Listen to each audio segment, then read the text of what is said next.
સુરત ઈશાપુર ખાતે 3 મહિલાએ ઘી વેચવાના બહાને પારસી દંપતીને વિશ્વાસ અપાવી નકલી સોનાના સિક્કા પધરાવી 17.50 લાખ રૂપિયા પડાવનાર ગેંગની 3 મહિલા સહિત 4ને પોલીસે ઝડપી પાડી છે।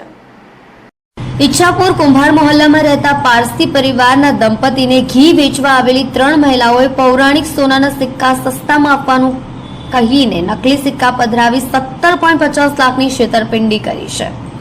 પોલીસે 3 ઠગ મહિલા તેમજ રિક્ષા ચાલકની ધરપકડ કરી લીધી છે। ઈચ્છાપુર પોલીસ પાસેથી મળતી વિગતો મુજબ હજીરાની કુંભાર મોહલ્લામાં રહેતા 49 વર્ષીય ફિરદોશ એરિક ઈચ્છાપુરિયા AMNS કંપનીમાં કોન્ટ્રાક્ટનું કામ કરે છે અને ગઈ 3 ઓગસ્ટના રોજ ઘી વેચવા આવેલી મહિલાઓ ફરી પારસી પરિવારના ઘરે આવી હતી।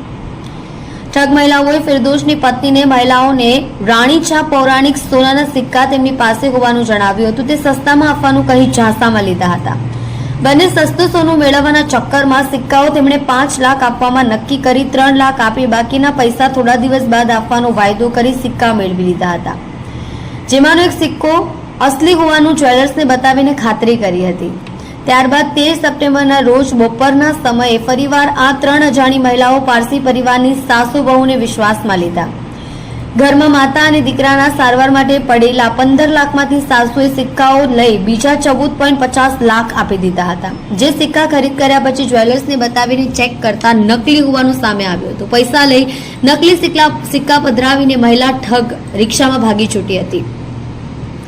તપાસમાં ઈચ્છાપુર પોલીસને તમામ આરોપી અમરોલી SMC આવાસના હોવાની બાતમી મળી હતી, જેને આધારે પોલીસે વોચ ગોઠવી 3 મહિલા સહિત એક રિક્ષા ચાલકને પકડી પાડ્યા હતા। તેમની પાસેથી ગુનામાં વપરાયેલ 30,000ની રિક્ષા અને 1 લાખ રોકડ મળી કુલ 1.30 લાખનો મુદ્દામાલ જપ્ત કરી તપાસ શરૂ કરી છે।